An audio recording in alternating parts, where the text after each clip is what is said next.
Começando mais um Café com o Tomé, e hoje aqui uma mesa muito especial, vai relembrar aqui muitos aspectos aqui desde a origem do Colégio Nacional, porque essa turma que está aqui tem mais de 30 anos de Colégio Nacional, gente, não é brincadeira isso não, né? Que nós vamos receber hoje aqui o Café com o Tomé, Sandra Nunes. Bom dia. Bom dia, boa tarde, Boa noite, porque noite. esse programa vai ser visto por todo mundo, em todos os horários, né? Keilinha, minha querida Keila Diniz, né?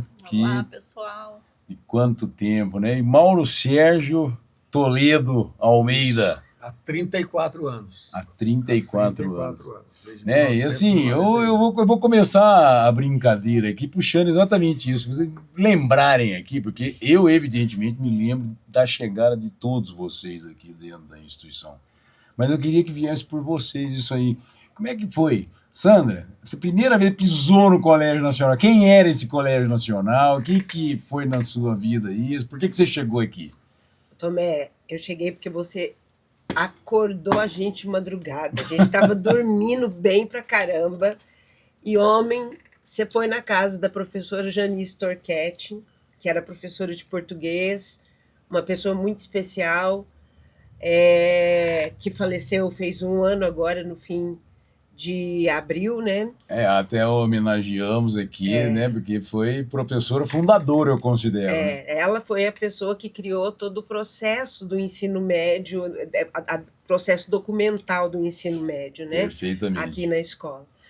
Mas aí a gente estava lá dormindo e, de repente, gente, vocês não têm ideia, a gente dormindo e bate na porta 2 e tanto da manhã e estava lá o senhor Tomé Caires.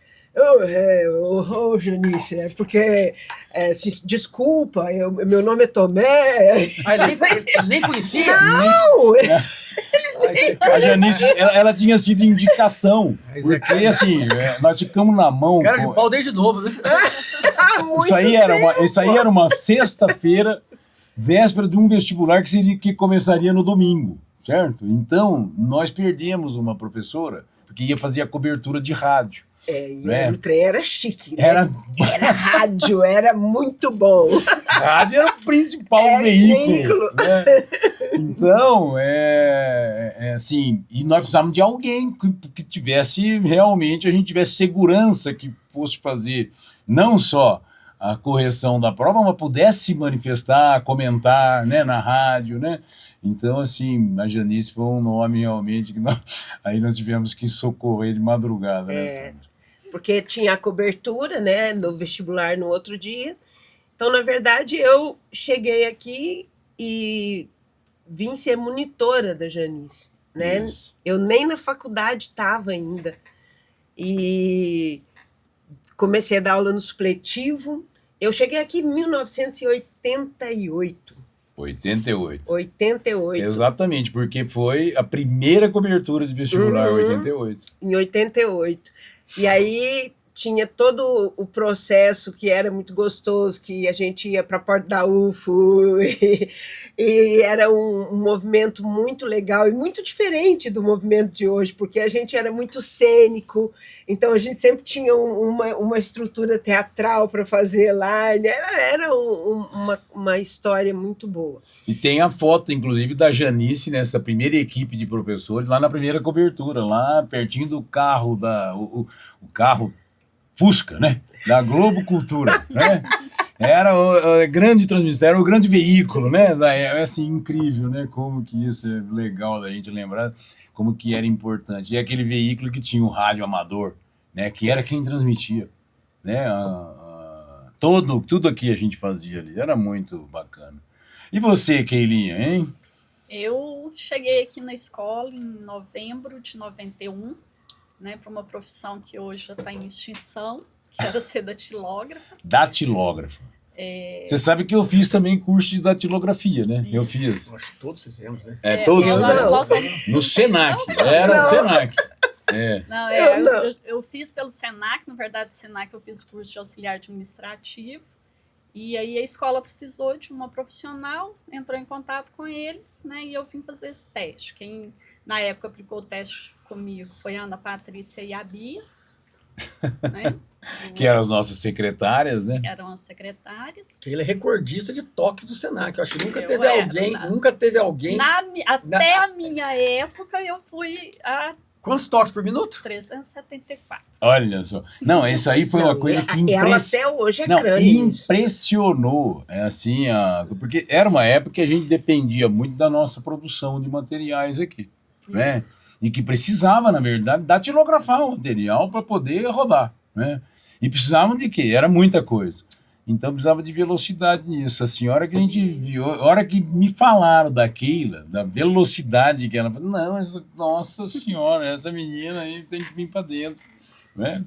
Aí comecei como datilógrafa, né? Fui aprendendo, conhecendo os processos na escola e fui mudando de setores, né? Chegando hoje aí na coordenação dos cursos pré-vestibular junto com o Mauro. Desde quando na coordenação? Vamos ver essa história aí. De 91 foi... Depois eu fui para o setor de horários, né? Fiquei um tempo na gráfica da escola, na produção dos materiais, já numa outra perspectiva, né? Já fazendo aí, né? Numa forma mais digital. Eu acredito que na coordenação já deve ter 2000.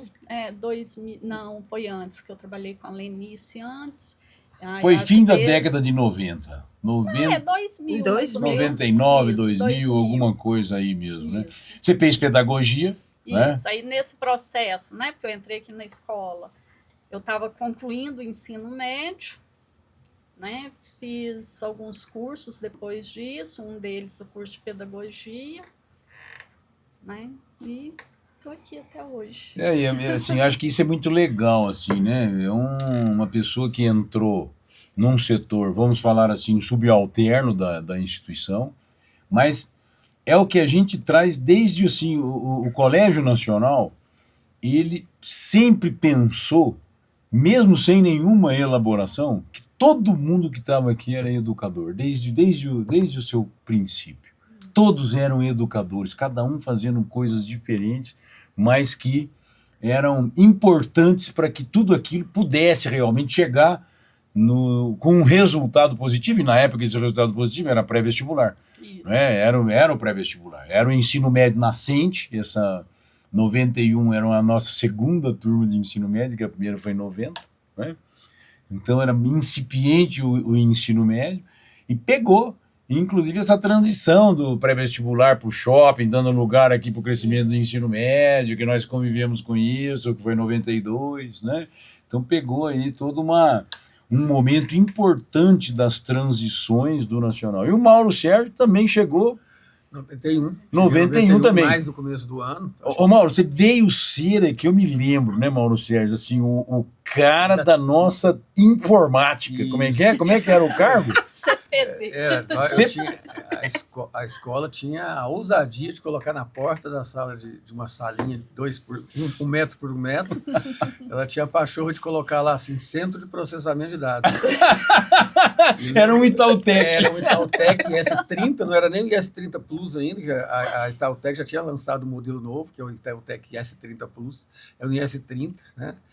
E eu vim para poder trabalhar na perspectiva ali de fazer a emissão, na época não era boleto, era carnês, né? Gerar carnês, porque através dos carnezinhos as pessoas iam na tesouraria da escola para efetuar o pagamento. Exato. Mas eu entrei em 91 aqui, assim, na verdade, cumprindo um horário noturno, fazendo uma complementação. Há 34 anos atrás eu já estava apertado. E permaneço apertado até hoje. Eu lembro bem que eu estava no meu trabalho e, né, casado há pouco... Não, já casado há 1 ano e alguns meses, mas liguei para o meu irmão, que na época era... O Zé Maria que Isso, trouxe que na você para época cá. era diretor de comunicação da escola, né? Ele era do nosso, E da falei, idade ó, da ideia. Isso. E eu lembro direitinho, eu fui no orelhão, outra coisa que não existe mais, né? Eu fui no orelhão, liguei para o meu irmão, falei, olha, eu estou precisando fazer uma complementação aí, aí não tem alguma coisa que você possa me ajudar, não? Daí ele conversou aí com vocês, imagina. Não, ele chegou direitinho para mim e falou assim, Tomé, ó, eu tenho meu irmão, cara, que ele pode tocar esse centro de processamento de dados, ele pode tocar, ele está na Carpep. Aí eu peguei e comecei, né? Comecei a trabalhar à noite, mas aí logo o meu brilhantismo fez com que a escola me tirasse de onde eu estava, para que eu pudesse assumir de vez esse setor. E aí foi também, né? Assim como aquele, fomos nos aproximando de todos os outros processos. E lembro que, de alguma maneira, eu assumi uma responsabilidade como coordenador, como diretor, na unidade do CT Shop, porque ali nós separamos as unidades, então você, o Stés, ficavam mais aqui, né? E lá ficamos basicamente eu, Keila, Uma secretária, Raquel, Rosângela e Gilmar, nós éramos em 5, e o senhor José, né? Seu José. Sou Cipriano, eram 5, 6 pessoas que tocavam uma unidade de 500 alunos, 400 e poucos alunos, eram 10 salas de aula lotadinhas, né? Que foi uma experiência muito importante para a escola, né? A primeira escola em um shopping center Eu no dava país. muita aula ainda, né, irmão? Nessa época eu vivia muito em sala de aula, né? Então eu perambolava pelas 2 unidades, porque eu tinha uma parte no 3º ano de ensino médio, eu tinha o cursinho que a nossa base, que naquela época era dividido por área de conhecimento, Isso. né? Então tinha a área de biomédicas. Lembro direitinho. 7 turmas de biomédicas, 2 de exatas e uma de ciências humanas. Ciências humanas no fim do corredor. Exatamente. Era incrível, né? Era 7, 2, 1, né? Sempre virava isso, então assim, era muito forte. E a área de biomédica exigia exatas, física, né? A área de exatas era muito forte. Então, Ele era um bom professor, viu, gente? e assim, isso é uma coisa assim, o Nacional sempre o Olavo trouxe aqui nas conversas, que assim, uma das coisas mais importantes que ele viu no Colégio Nacional na vida dele é que foi uma escola que sempre avaliou o professor. E eu me lembro que isso aí é uma cultura que a gente tinha no pré-vestibular, não era para assim, o ranking de professor, para poder, né, negociar salário melhor, não é nada disso daí. A gente queria entender como que o aluno estava recebendo. A gente tinha essa preocupação desde lá. Porque eu acho que uma coisa legal também é que a escola, ela é parte da casa da gente. E uma escola que traz o aluno para dentro dela e ele se sente acolhido, que é uma coisa que o Nacional nunca vai poder ser acusado de não ter feito. Porque é uma escola de muito acolhimento, que sempre ouvia todo tipo de pessoas, que sempre acolhia, e isso fazia diferença no nome da escola. Sim. Porque não era importante para a gente. Quem estava chegando era quem tinha fome de saber. Era quem queria, de alguma forma, isso há 35, 36 anos, ter uma vida diferente, falar, se eu tiver acesso a uma educação diferente, eu vou poder mudar a minha história. E isso sempre foi Construímos uma história de pessoas que mudaram realmente as suas vidas. As suas né? trajetórias, Total, né? Quer dizer, esses 40 anos ele tem servido para resgatar, inclusive, essas pessoas. Inclusive, nós vamos ter aqui uma landing page aqui para participação de todos os ex-alunos. Vamos assim, preparando aí, que tem de material, que tem de foto, fazer depoimento, gravar vídeo, né? Tudo isso aí as pessoas vão poder, nessa comemoração, colocar, porque nós não vamos dar conta de passar pelo Café com Tomé aqui, porque esse programa ele vai contar a história do Colégio Nacional pela vida das pessoas que passaram por aqui, pela história das pessoas, né? Que é o que compõe a história. Quem faz a história são as pessoas que passaram por aqui. Então, sejam elas os professores, monitores, alunos, familiares que acreditaram, né?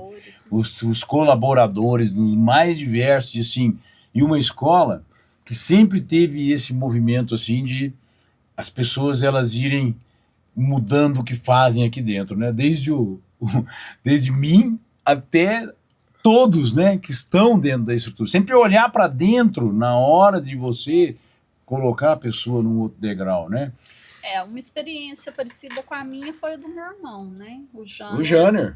Na época eu trabalhava já aqui, a escola estava precisando de um office boy.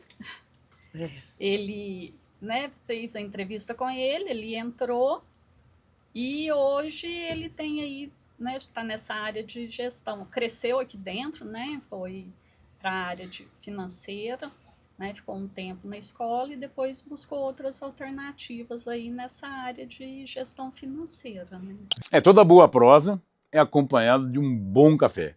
E o Café com o Tomé está na melhor companhia do Café Tolardo. Esse café 100% arábico, um café especial, gourmet, da fazenda de Araguari, a fazenda Tolardo, que está produzindo esse café, que nos acompanhará durante toda a história desse programa em 2025 e que terá aqui sempre esse QR Code que você poderá utilizar para poder comprar, adquirir e degustar esse café maravilhoso que nunca mais você vai abandonar, de tão delicioso que é. Café Tolardo. Experimente. Exato, e hoje... É uma outra experiência né, muito próxima a mim, de quem começou aqui foi... de datilógrafa, né, a coordenadora, né? E o Jânner de office boy. A gerente. É um gerente financeiro. Aqui, e hoje, né, assessorias aí na área de gestão financeira. Quer dizer, é uma escola da vida da pessoa. Eu sempre falo, né? O Nacional me formou. O Nacional me fez professor. O Nacional me fez coordenador, diretor. Né, porque me pôs para estudar para fazer isso, porque eu também não sabia fazer tudo isso que a gente tinha que fazer. Nós fomos aprendendo a fazer. Né? Eu vinha da engenharia, eu sabia bem a física, a matemática, isso era bom mesmo. E era um professor sempre avaliado lá no topo. Eu não admitia, né, ser um professor, até porque eu era o professor e o diretor, né? Então, assim, se eu fosse mal, eu tinha que me caçar na sala de aula, né? Você ia ter que se demitir como professor. Eu ia ter que me caçar, né, Mauro Zé? Então, assim, eu não podia deixar essa coisa acontecer, né? Mas vocês que viram, né? Assim, vocês entraram no Nacional aqui na México... 208, a gente já estava aqui, na verdade, já estava convivendo. Ainda tinha, né? 71 não, ainda tinha alguma coisa. Né? A Sandra, 71. A Sandra... 71, não. A México, 71. Ah, tá. Eu falei, gente... Quando eu entrei, ainda tinha alguma coisa funcionando lá. Funcionavam as duas unidades. Eu entrei lá. Dois momentos na 71. Esses dias eu estava falando isso com o Mauro. Na verdade, nós passamos, foi assim... que lá ficou locado ainda um tempo, então algumas coisas funcionavam lá. Trabalhei na 71. O resgate da história disso é o seguinte, em 80, nós contamos isso aqui num podcast, eu, Paulo, Estécio, a Terezinha, que nós falamos nós resgatamos isso, porque em 88, quando o Nacional ainda era... Nós já estávamos começando o pré-vestibular, né? Tinha 2 salas, de manhã e 1 à noite de pré-vestibular, e o supletivo que 2, 3 salas de supletivo à noite, que era então, a México 71 cabia perfeitamente. E o seu Samuel, ele fechou o sítio do Pica-Pau Amarelo, né? E com o fechamento do sítio do Pica-Pau Amarelo, ele ia alugar isso aqui. E foi quando eu falei assim, nós precisamos alugar aquele lugar, porque se o Nacional crescer, para onde nós vamos? Aquele é o lugar, não tem outro, não vai ter outro para a gente ir, né? Então nós alugamos aqui e pagava o aluguel com o aluguel das quadras de esporte, 1, 2. Então a gente foi pagando o aluguel do prédio com o aluguel das quadras e foi segurando isso aqui, até que em 89 nós tivemos uma explosão de aprovação. E a gente realmente veio com uma matrícula muito grande lá no início dos anos 90. Foi exatamente quando surgiu a perspectiva de criar o ensino médio. Foi exatamente nessa época. Foi aí. Exatamente nessa época que começou todo o trabalho. Eu já estava aqui como monitora, eu já era monitora lá, dava aula no supletivo, só que as turmas que eu dei aula no supletivo foram aqui, na 208. Quando teve o boom de aprovação, aí nós falamos assim, agora é a hora de instalar exatamente o ensino médio, porque nós matriculamos 1.150 alunos entre supletivo e pré-vestibular, de 89 para 90. Lá em casa nós somos 4 filhos, eu sou a única que nunca estudei aqui. E aí, meus 3 irmãos estudaram aqui. foi quando nós acionamos a Janice nessa questão da regularização do ensino médio. Nunca me esqueço que nós arrumamos a documentação e o Paulo e o Estécio foram para Belo Horizonte, pegaram aqueles bimotor, eles entraram naquele bimotor para levar o coisa, porque precisava entrar no dia, para poder dar tempo de funcionar. E nós arrumamos os alunos, tudo de última hora, fomos no estado buscar os alunos, todos bolsistas, porque com o pré-vestibular e o supletivo tendo vingado, a gente poderia bancar aquelas 3 salas de ensino médio, primeiro, segundo, terceiro ano. Então, e a gente só não sabia depois que o Collor ia segurar todo o dinheiro na poupança, né? Só isso que a gente não... O meu irmão, Marcelo, É. ele é aluno da primeira turma de ensino médio. É, De 90. exatamente. E nós vamos trazer aqui uma mesa só com essas A minha pessoas. irmã também entrou na primeira turma? Não, a Angélica, ela já foi um pouquinho mais para frente, eu acredito que a Angélica tenha chegado. Acho que não foi na primeira, não, 90, Mauro. Acho que ela não estava ainda. Ela é de... Né? Era uma turma pequena de terceiro ano, né? 76. Uma que é muito, que eu me lembro muito, a Marilane, que hoje é uma educadora, ela formou em psicologia, passou pela Politécnica, hoje ela é uma coordenadora da psicologia lá na Unitri. A primeira vez que eu ouvi falar de nacional não foi nem pelo meu irmão, que já trabalhava aqui. Interessante, eu tô lembrando aqui agora. Eu tinha uma amiga de Brasília. Ela veio de Brasília para estudar em Uberlândia. Quando ela falou para mim que estudava em nacional, eu falei, gente, mas tem tanta escola grande em Uberlândia, você vai estudar nessa escola que ninguém conhece. Ela chamava Jane Nassif, eu não sei se você lembra dela. Jane, demais. Médica hoje, né? Isso, daí a Jane passou em medicina. Aí ela trouxe uma outra grande amiga minha até hoje, a Liliane Riz. Veio de Brasília também para fazer cursinho aqui, mas a Liliane acabou não passando, aí eu voltou para Brasília. E hoje ela é enfermeira, né? Mas assim, foram as 2 pessoas que pela primeira vez eu ouvi falar de nacional. Né? E é muito bacana, essas pessoas nós precisamos recontatá-las, inclusive, Mauro, porque são bem assim, me lembro perfeitamente da Jane Nassif, olha que coisa incrível. Era uma época que a gente sabia muito o reconhecimento das pessoas. Eu falo que eu me lembro, né? Das histórias. Né? Até da carteira que ele sentava, eu me lembro, assim, como é que a coisa acontecia, né? Ô, Tomé, a gente está conversando dessas histórias aqui, e particularmente, estamos falando aqui, eu acabei não contando por onde eu segui, né? Exato. Porque depois eu vim para ser professora de português, de redação, dava aula em Araguari, depois eu vim para cá. Eu lembro direitinho que 5h30 da manhã, a perua, a Kombi, estava na porta da escola para pegar a gente ir para Araguari. E tem tantas histórias desses percursos, desse caminho. E eu dei aula... Antes eu dava aula no Messias Pedreiro, dava aula no Zé Inácio, dei aula no velho La Salle, no universitário, na escola da criança. E quando eu vim para cá, eu estava também na escola da criança, dava aula aqui e lá. E aí eu fiquei aqui na sala de aula até 2000. 2002. Em 2002 eu quis ir embora do Brasil, quis ter uma experiência diferente, que foi fazer o mestrado. Eu era muito apaixonada na história da língua, nos processos.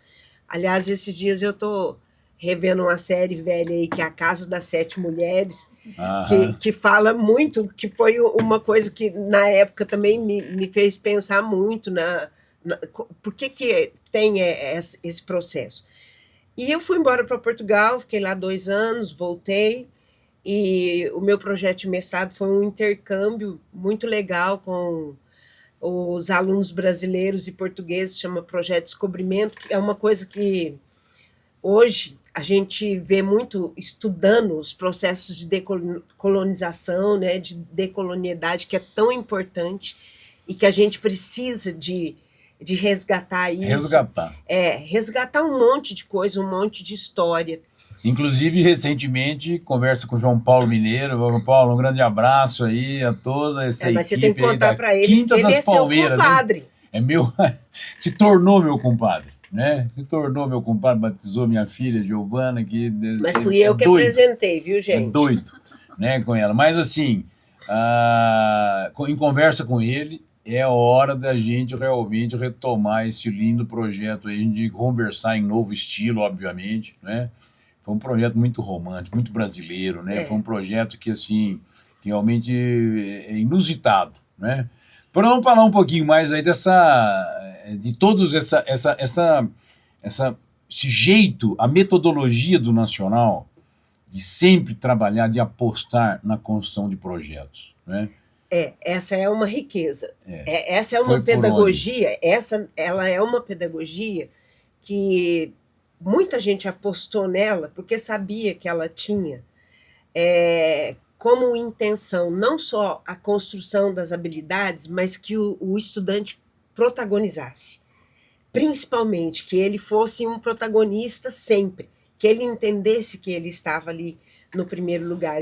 Foi muito interessante que no início do ano eu fui divulgar a viagem lá a viagem do 5º ano, lá na unidade Ibiporã. Aí eu tô lá, de repente uma menina olhou para mim e falou: você lembra de mim? Eu falei: desculpa. Ela falou assim: eu fui com você para Portugal na primeira turma. Eu falei: nossa, eu não acredito. O que você está fazendo ela aqui? Ela é mãe, professora? Ela é mãe. Ela falou: agora o meu filho já está aqui. Então, o que é muito legal a gente pensar nisso, né? Essa história de construção. Quando a gente estava tomando um cafezinho ali, que a gente estava conversando, o Tomé falou: a gente vai falar um pouco dessa mistura toda que fez o Nacional. E tem uma coisa pela qual eu sou muito apaixonada, o sentido e o significado da palavra texto, né? Eu me lembro que quando eu era pequena, eu ia muito para a casa da minha avó na roça e a gente ia lá, apanhava o algodão, depois a gente junto, eu e ela, a gente cardava o algodão, aí ela sentava junto comigo, ela me ensinava a fiar, e depois a gente ia fazer coxa. Eu tenho coxa em casa que o algodão foi apanhado por mim, por eu e ela, e a gente fazia todo esse processo. E um texto, ele não é nada mais do que uma construção de vários nós, né? Um tecido que vai juntando uma linha aqui e uma linha aí. E o Colégio Nacional, ele é um tecido. Exatamente. Ele é um tecido, ele é um bordado. E ele precisa ser visto desse jeito. E todo mundo faz os seus tecidos. Todo mundo faz os seus tecidos. Essa coisa, né, de pedagogia de projetos, a psicologia, o pilar cultural do Colégio Nacional, não é? Forte, né? Não é? Quer dizer, fazia diferença, né? Quando a gente pensa em ensino, sério e liberdade, né, para uma geração que vinha saindo de um processo autoritário do país, né, aquilo foi fundamental. Conversar a linguagem das gerações, né? Eu acho que o Colégio Nacional ele é isso, né? Ele veio conversando a linguagem das diferentes gerações e compreendendo, mas sempre pensando grande. Lembra de pré-vestibular, por exemplo? Vamos lembrar da história de pré-vestibular. Não se falava aqui, assim, primeiro que era UFO, né? Colocar a moçada na UFO, né? Botar a UFO, né? Mas o que nós já promovíamos aqui dentro? Não dá para pensar só em USP, galera, né? Vamos olhar para onde? FUVEST, Unicamp. Quanto aí essas histórias de excursões, Brasília, né? UNB. Não é? E a história das excursões, de levar 5 ônibus. Levamos 5 ônibus uma vez para Ribeirão Preto. Vestibular da FUVEST. Foi da Unesp. Foi da Unesp. Ficamos 3 dias lá. Eu me lembro, é uma aula de véspera, não? Uma aula de véspera no hotel. Né? Reservamos uma sala no hotel e demos aula de véspera no hotel. Levamos praticamente toda a equipe de professores. Todo mundo. E 5 ônibus, hotel lotado por nossa conta, muita gente preparada para o vestibular, uma meia dúzia fazendo uma bagunça. Meia dúzia, Mauro. Estou preservando. Correr atrás. Mas sempre foi algo que fez parte da nossa história. E ao longo de muito tempo isso, né? os estudantes todos, a gente acompanhando esses meninos a esses processos seletivos todos, que é uma coisa que até hoje nós estamos presentes, né? Ou seja, nos vestibulares, no Enem, né? No vestibular da Universidade Federal de Berlândia, no Enem, estamos aqui junto dos estudantes o tempo todo, talvez uma das poucas escolas, na nossa cidade, com certeza, a única escola que faz não apenas que faz uma cobertura completa de todo o vestibular, todo o Enem, né? Ou seja, por quê? Porque isso está dentro da nossa... Veio do DNA. Da DNA. Né? Veio dessa, assim, é o espírito grande, né? Essa coisa aqui do Jorge Paulo Lemann, que ele fala assim, se é para sonhar, que sonha grande, né? Porque vai gastar a mesma energia, o mesmo espaço, né? Sonhar pequeno e sonhar grande. Então sonha grande, vai buscar, né? E eu acho que isso... Buscar cursos no exterior, né, também, que é Cursos. outra que a gente abre aí, né, orienta, ajuda nos processos, vendo outras oportunidades, né? Além das faculdades brasileiras, né? As experiências Da UB. Né? da UB, na Cobilhã, né? A Universidade da Beira Interior, onde a Sandra foi o grande contato. Começou comigo. O descobrimento, né? Porque eu fui para lá fazer o meu mestrado. Foi muito doido aquela época. 2002, a gente queria viver uma experiência nova, aí não, como é que vai ser isso? E a gente tinha trazido aqui, em 2000, o especial e já falecido Rubem Alves. Sim. E a gente fez, eu como professor de português, estava lendo com os meninos um livro escrito por ele, que era Carta aos Adolescentes e aos Seus Pais, quando o Rubem Alves, em 2000, começou a falar que ele ficava preocupado quando os jovens andavam no ônibus, que eles não olhavam as paisagens, que eles ficavam focados nas revistas de preencher quadrinho, outra coisa, não tinha celular ainda, estava nascendo, né? Era aquele chapão, assim, aquele tijolão, né? Mas não tinha acesso ainda. Não tinha. Não, isso foi em 99. Era muito caro as ligações. Caríssimo. Tudo era caríssimo. O acesso, cara. Gente, telefone era uma coisa assim que pouquíssimas pessoas tinham em Uberlândia. Era telefone residencial. Residencial. Gente que comprava para alugar telefone. Era patrimônio, né? Aí eu me lembro que o Rubem, a gente fez uma palestra para os alunos aqui na escola e convidamos os pais e outras pessoas no Teatro Grande Otelo. Né? E lá no teatro, ele conversando com os pais, ele falou assim, olha, eu escrevi um livro recentemente que se chama A Escola com que Sempre Sonhei, sem imaginar que pudesse existir. Eu acho que vocês deveriam ler esse livro. Aí ele começou a contar que ele tinha ido a Portugal e conheceu uma escola, que era uma escola que tinha uma pretensão de que as pessoas vivessem o aprendizado e que elas escolhessem como elas iam aprender e o que elas iam estudar. Eu falei, mas como assim? Esse negócio está meio estranho. Aí eu comprei o livro. Sim. Comprei o livro. Aliás, nós lemos juntos esse livro aqui. Eu li nas férias, a gente leu junto depois, Exato. porque aí eu li e falei, gente, o que é isso? Aí eu falei, eu vou conhecer essa escola. Foi aí que eu dei a doida. Eu me lembro que quando eu cheguei para Terezinha e falei, eu quero demissão. Ela falou, por quê? Eu falei, porque eu vou embora. Ela falou, para onde? Eu pedi demissão para ela no dia do meu aniversário, no dia 20 de fevereiro.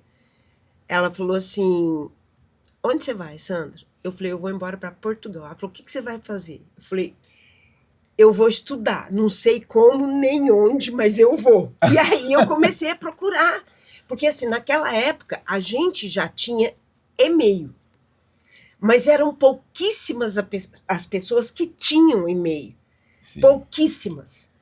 E era uma coisa muito rara, e eu consegui descobrir essa faculdade.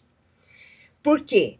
Porque eu li esse livro, descobri que o diretor da Escola da Ponte, que era o professor José Pacheco, viria ao Brasil e eu fui à Unicamp assistir uma palestra dele.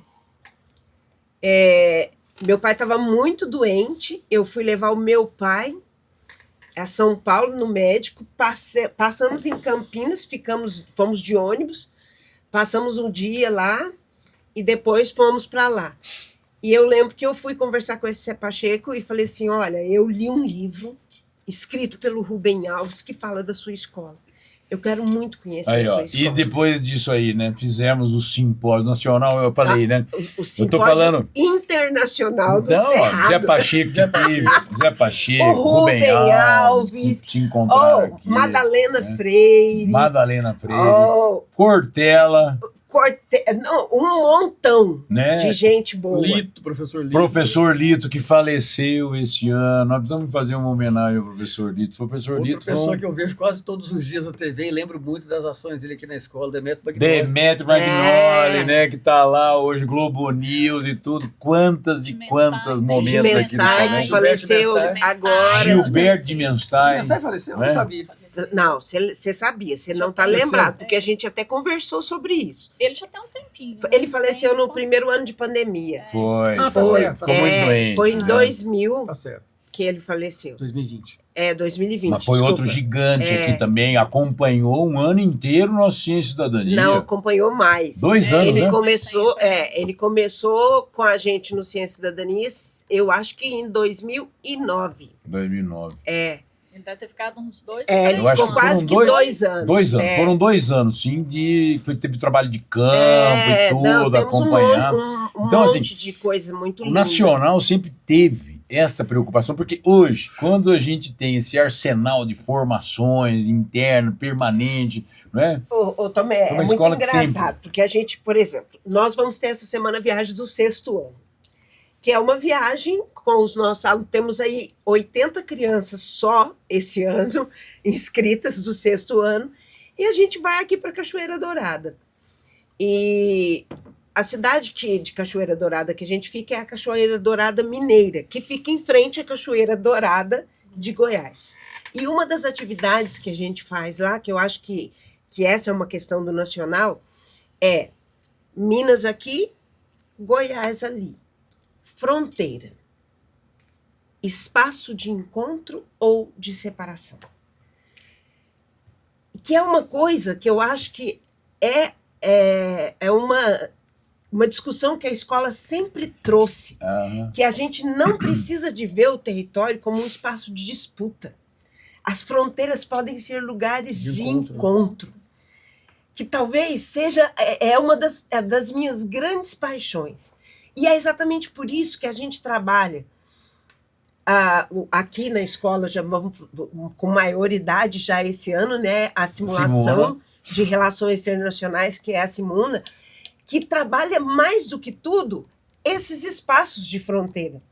Hoje, nós estamos em 2025, nós estamos com um mundo cheio de guerras, né? Guerras que começou antes da pandemia, um pouquinho, a guerra da Ucrânia, que começou, a guerra de Israel, quantos anos que nós estamos vendo essa guerra e vivenciando.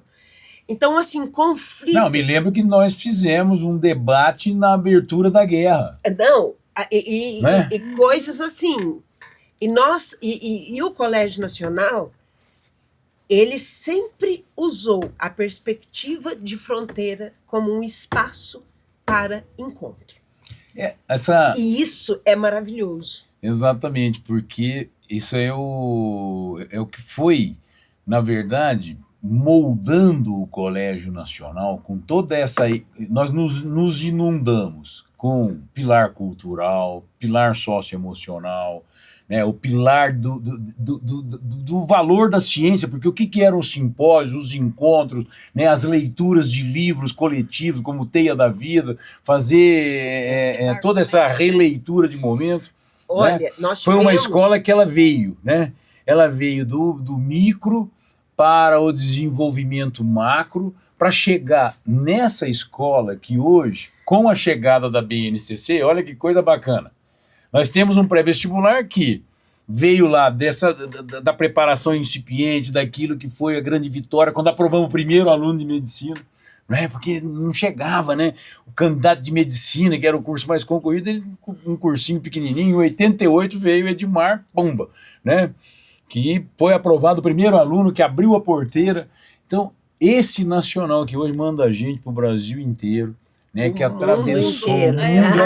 Não, você está muito pequeno hoje, ó. O olha. Brasil e o mundo, né? Não, é o Brasil e o mundo, mas o que eu estou falando, assim, de chamar a atenção dessa escola que universalizou realmente a busca dos nossos estudantes pelos mais altos degraus, né? Eu nunca vou me esquecer, essa semana particularmente, eu fiquei muito emocionada com uma formação que a gente teve, a Keilinha depois estava rindo e encrencando comigo aí nas nossas particularidades. Porque tem uma coisa que eu acho que foi, a formadora estava falando conosco sobre crianças atípicas e um monte de coisa linda, foi muito legal. E ela estava falando sobre como que é hoje a questão de diagnose, essas coisas assim. Mas eu me lembro que em 99 a gente tinha formação com a Alícia Fernandes. Sim, Alícia Fernandes. Que foi uma pós-graduação. Uma pós-graduação em psicopedagogia clínica pela Escola de Psicopedagogia. Aliás, nós somos diplomados nessa. Aqui. Exatamente. E aqui, eu acho que ainda está aqui eu, você e a Terezinha. Eu creio que sim. A Marilda fez também, que era na época da Escola da Criança, né? Mas ela fez também. Eu não sabia, não lembrava da Marilda. A Marilda, ela tem também. Depois vamos lembrar mais aqui, talvez assim, mas muito importante. Aquilo foi. Aliás, o Nacional tem uma característica que outras escolas diferentes da gente, é claro, mas o Nacional sempre foi formador. E isso daí, eu acho que é um processo muito importante. Importante porque um engenheiro, ele pode ser ótimo em todos os processos, mas ele não dá conta de construir uma casa sem um pedreiro. Porque é o pedreiro que faz o trabalho. Então, a gente aprendeu a ser escola pondo a mão na massa. Exatamente. A gente aprendeu, assim, correndo com tudo. No início, a gente fazia de tudo. Eu lembro de você varrendo sala de aula. Claro. Eu lembro da gente chegando numa doideira que... Olha, eu nunca vou me esquecer. Em 98, quando eu conheci o marido da Keilinha, né, 98, 99, que ele veio para cá para ensinar a gente a usar computador, para ensinar a usar PowerPoint. Exatamente. Porque foi a primeira escola... Professor de informática. Foi a primeira escola Grande Falcão. a usar tecnologia. Gente, aquilo era o máximo. Foi uma formação com toda a equipe, de professores.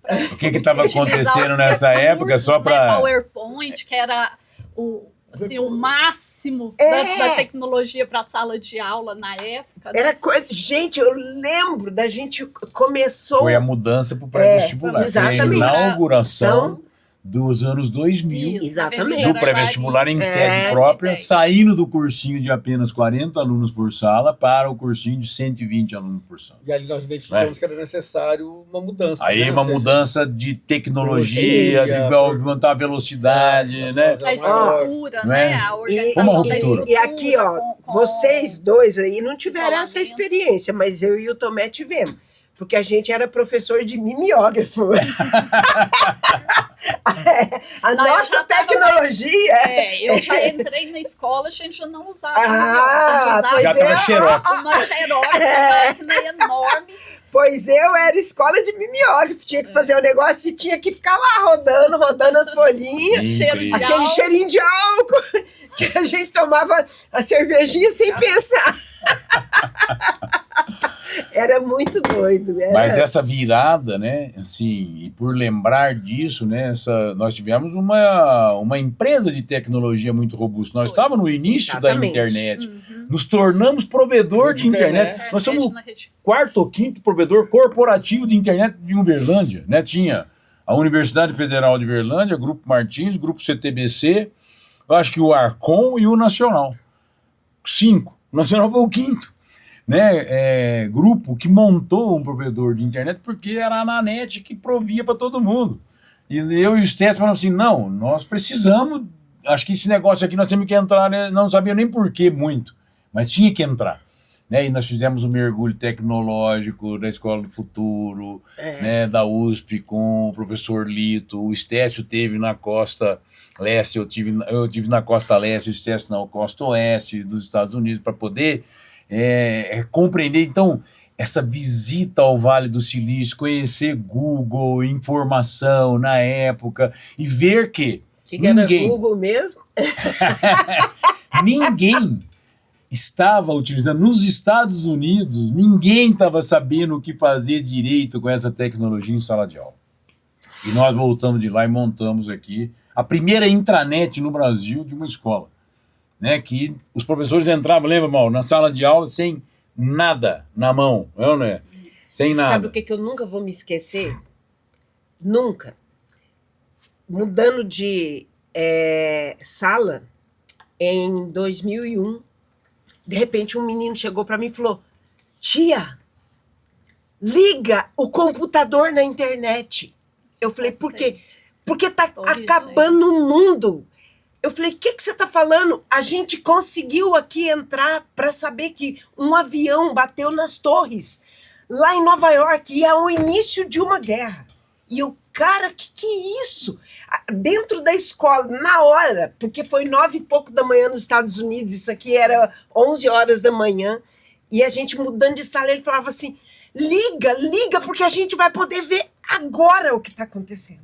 Exatamente. Eu nunca vou me esquecer desse dia. Eu nunca vou me esquecer que a primeira vez que a gente entrou na rede, nós estávamos num simpósio do Nacional, em julho de 97, que nós estávamos num auditório e o Sérgio Evangelista estava manipulando a coisa e entrou num chat de conversação e falou assim, nós estamos num auditório em Uberlândia. Ele veio do outro lado assim, tá brincosando. Nós estamos num auditório. Nós entramos na rede pela primeira vez. Olha que... Tomé, o projeto Descobrimento, a gente criou salas de bate-papo. Exatamente. Só tinha o UOL. Não existia o Message ainda. Não! Nada. Não existia. Não mesmo, existia, não existia. Nós criamos uma ferramenta que era o Message. Criamos, e uma coisa muito doida, porque a gente conseguiu colocar o número de pessoas que a gente queria, então conseguimos criar simultaneamente 6 salas de conversa que entravam os alunos. Era uma coisa muito, muito esquisita. A gente era esquisito, né? Não, então, assim, olha os pilares, né? A inovação sempre presente em tudo, né? Inovação, a cultura, né? A tecnologia, o valor da ciência, o valor das artes, né? Que nós nunca deixamos isso se perder dentro da escola. E esse cuidado de olhar sempre para o que está acontecendo no nosso ambiente, ao nosso redor, né? Trouxe o Nacional para isso que é hoje. O que nós estamos pesquisando hoje? Aí nós temos, né, essa pesquisa toda na infância, com o núcleo de pesquisas públicas da Unicamp, trazendo a melhor versão, né? O programa Tem Jeito Sim, que na verdade veio conceber as 4 grandes etapas. Acho que é a única escola que eu conheço que tem um programa educacional próprio, né? Fazendo uma versão de todos os documentos, né, que nós levamos em conta, mas ele tem o programa, que tem a visão de infância, a visão depois da segunda infância, a entrada na terceira infância chamada pré-adolescência e depois do mundo adolescente, né, até entregar o ser adulto. Então, essa escola que foi se forjando ao longo do tempo, O ano passado fez a grande revisão curricular de 1º ao 9º ano. Esse novo ensino médio trazendo cada vez mais a perspectiva dos projetos, do Inovanas, da Simuna, do grande valor que isso tem na produção de líderes, de gente pensante, né? Cada vez mais vendo essas pessoas aí fazendo esse sucesso todo no mundo, né? Que é essa escola viva, né? Que em pleno 2025 está respirando o quê? O ar da inteligência artificial, né? Trazendo isso, como é que nós vamos realmente nos apropriar, né, dessa ferramenta para sermos os donos do algoritmo e não sermos dominados por ele, não é? Então, assim, mas de ter essa ferramenta importante. E eu quero resgatar uma coisa pequenininha, que nem precisa ser resgate, porque é uma coisa que aconteceu com a gente no final do ano passado, né? Que quando a gente trabalhava ciência e cidadania, a gente sempre falava com os nossos estudantes que a gente não pode, de forma nenhuma, esquecer que como uma pessoa que está na coletividade, ele tem que pensar no outro, que ele não é sozinho. E no final do ano passado, nós ganhamos um prêmio de empresa solidária. Sim. Porque a gente sempre trabalhou também com os outros. Sim, a empresa cidadã, né? Em plena década de 90, nós fomos escola cidadã, né? Então, assim, isso... Foi a única escola. Única. E outra coisa, o PEA, a Unesco, né? Não vamos esquecer disso, uma escola que é credenciada ao PEA desde 2013, né? Portanto, nós estamos há 12 anos, né? Prestando conta realmente de uma escola que se preocupa com a diminuição da pobreza, né? Uma escola vinculada com o valor da ciência, né? Da paz no mundo, a Carta da Terra como documento essencial. Esse ano, né, com um olhar mais direcionado aí para a questão do lixo do zero. Lixo zero. Né? O projeto das escolas públicas, né? Aí. O projeto das escolas públicas, né? Que nós estamos há quanto tempo trabalhando, né, com esse projeto complementar, né, contribuindo com o aluno da escola pública dentro desse projeto que é o ENASA, ou seja, preparando esse menino, não apenas para os processos seletivos, mas preparando esse menino para a vida da mesma maneira como temos feito aqui. Ontem eu tive a oportunidade de passar em todas as salas do ENASA, né, e quando falei para os meninos da Mostra de Profissões, que convidando esses meninos da rede pública para poder estar inserido dentro daquilo que nós estamos oferecendo aqui, você viu os olhos de vários meninos brilhando com essa possibilidade, ou seja, é um projeto fantástico. Vai ter acesso àquilo que tem de melhor no mundo, que está aqui, né? A Mostra de Profissões do Nacional hoje é um projeto que ganhou uma conotação de Estado, né? Então, e uma coisa, você falou em Rubem Alves, uma coisa que me veio à cabeça na hora que estava subindo para gravar o podcast, Rubem Alves ficaria muito orgulhoso de ver hoje isso que ele estaria vendo aqui da escola. Os meninos, cada um nos seus cantos, jogando, brincando, né? Porque o Rubem Alves, quando entrou aqui, e era muito uma escola, era só ensino médio na época e pré-vestibular, falou assim, tá faltando local para brincar, né? Tá faltando bola, tá faltando... Aliás, ele participou, junto com o Zé Pacheco, do dia do brincar. O dia do brincar. Nós fizemos um dia do brincar, nós fechamos a rua ali, né? A rua Araguari, pedimos licença na prefeitura para fechar a rua e ficamos um dia inteiro só brincando os jogos de antigamente, e ele participou junto com o Zé Pacheco, os dois juntos. Nós fizemos muitas coisas legais. Ver isso do Zé Pacheco, do Lito, né? O Lito foi o cara que trouxe essa questão da nossa preocupação com a tecnologia. O americano não se preocupa com a psicologia, né? Mas a gente tinha psicologia, esse pilar que faz com que hoje nós temos talvez uma das escolas com maior preocupação com esse tema da inclusão, né? Por quê? Porque nós sempre incluímos. A gente sempre nunca negou um aluno. Sempre temos esse olhar, né? Nunca negamos um aluno aqui dentro da escola. A gente sempre apontou as limitações de que se as pessoas somassem conosco, né? No sentido de poder... Parceria, né? Eu nunca me esqueço da Luzia no pré-vestibular. Né? A Luzia que bateu na minha porta cega, assim, eu quero uma bolsa de estudo, você me cede uma bolsa? Eu falei assim, me gelou a espinha completa, eu falei, Luzia, como é que eu vou fazer? Eu posso te dar a bolsa, mas professor no quadro falando. Como é que você vai? Eu falei assim, não se preocupa. Eu tenho um grupo de estudo e eu sou muito boa, eu sou muito boa de ouvido e as pessoas me ajudando aqui, ela me ensinou como proceder naquele momento com as ferramentas que tinha, porque não tinha braille, não tinha material em alto relevo, nada disso. Eu não sei se você parou um pouquinho para pensar no que você acabou de falar aí. Eu também não tinha pensado, mas o significado da palavra Luzia é luz. E era uma mulher que não tinha luz. Não tinha luz, ela só não enxergava. É isso que eu tô querendo te dizer. Olha que lindeza isso. Isso, porque conseguiu uma vaga, né? Não, porque assim, a Luzia, a perspectiva dela era não poder ver o que ela mesma significava. E ela falou, eu vou ver, vocês estão achando o quê de mim? Eu vou ver do meu jeito. Ela é uma professora hoje, ela se formou. Então, assim, olha, assim, isso nós estamos falando de década de 90, meu Deus do céu. Né? Então, assim, nunca me esqueço quantas vezes nós detectamos aqui dentro problemas de que os pais não acompanhavam, né, dos seus filhos. Como hoje é corriqueiro.